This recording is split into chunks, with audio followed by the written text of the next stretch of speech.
Your true wealth is your time and freedom. Money is just a tool for trading your time. It's a container to store your economic energy until you're ready to deploy it. But the whole world has been turned away from real money and has been fooled into using currency. A deceitful impostor that is silently stealing your two most valuable assets, your time and your freedom. Welcome to the rabbit hole. We are entering a period of financial crisis that is the greatest the world has ever known. The wealth transfer that will take place during this decade is the greatest wealth transfer in history. Wealth is never destroyed, it is merely transferred, and that means that on the opposite side of every crisis there is an opportunity. I believe that the best investment that you can make in your lifetime is your own education. Education on the history of money, education on finance, education on how the global economy works, education on how all of these guys, the central bankers, the stock market, how they can cheat you, how they can scam you. If you learn what is going on and how the financial world works, you can put yourself on the correct side of this wealth transfer. Winston Churchill once said that the further you look into the past, the further that you can see into the future. This program is all about creating your own crystal ball, being able to gaze into the future, being able to change this crisis, the greatest crisis in the history of mankind, into your great opportunity.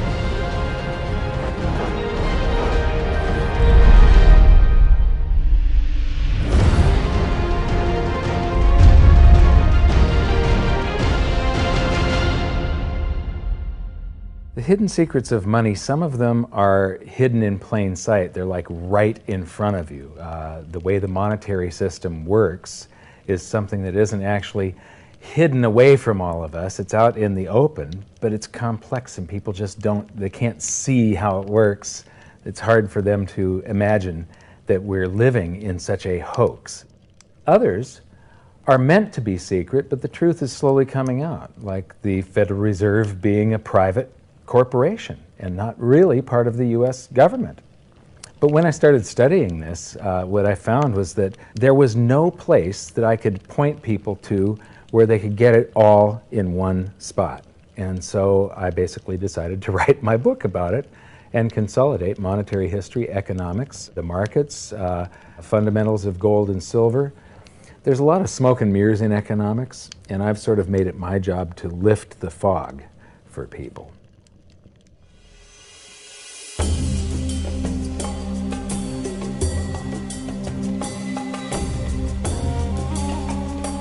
Welcome to Egypt.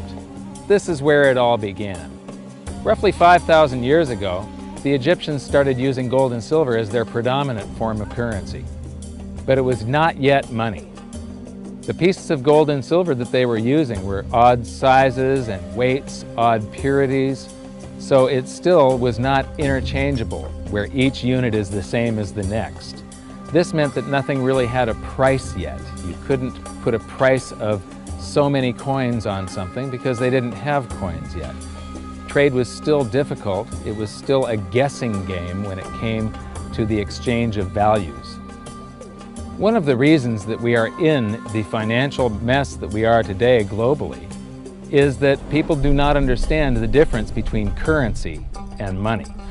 Currency is a medium of exchange, a unit of account. It is portable, durable, divisible, and something called fungible. Fungible means that each unit is the same as the next unit. A dollar in my pocket buys the same amount as a dollar in your pocket. Money is all of those things plus a store of value over a long period of time. Even financial planners, bankers, your accountant, they don't understand the difference between currency and money. The currency in your pocket is a medium of exchange. It's a unit of account because it's got numbers on it. It's somewhat durable, it's portable, it's divisible in that you can make change, and it's fungible. A dollar in my pocket buys the same amount as a dollar in your pocket. But because governments can print more and more and more of it and dilute the currency supply, it's continually transferring wealth out of your pocket, out of your bank account, to the government. and to the banking system.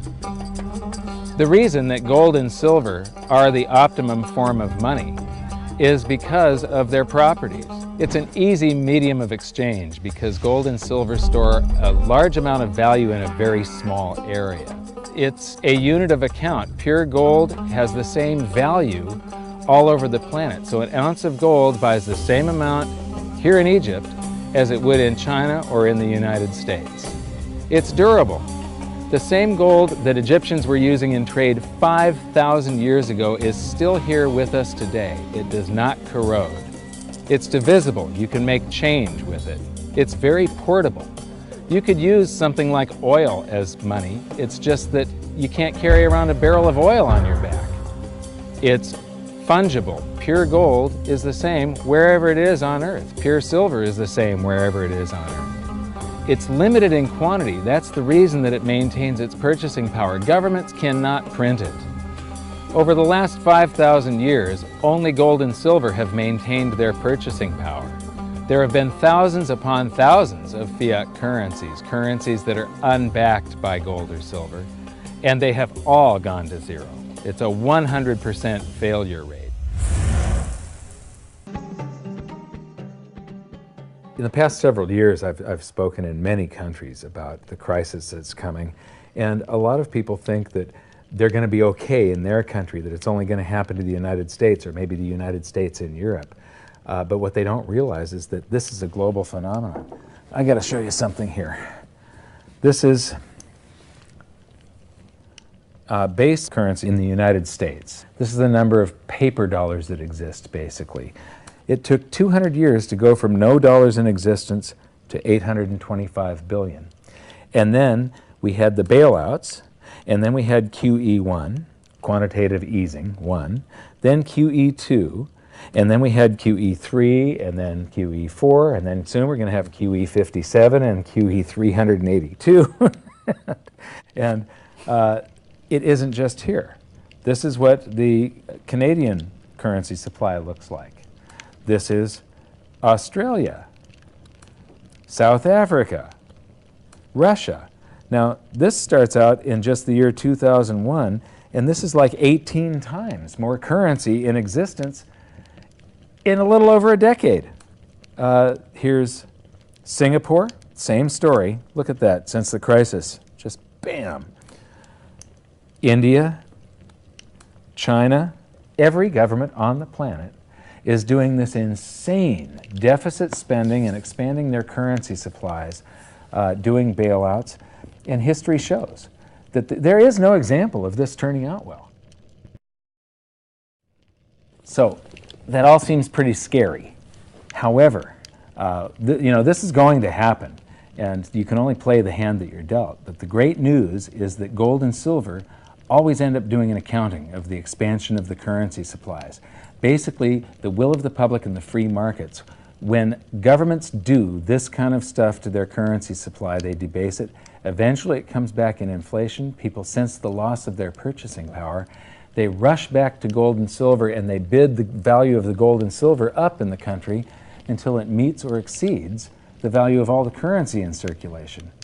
This is a process that's been going on over and over again throughout history, except this time it's happening on a global scale. It has never before happened in all countries at once. And that means that this is the greatest wealth transfer in history. Therefore, it's the greatest opportunity in history, and it's not going to happen again in your lifetime.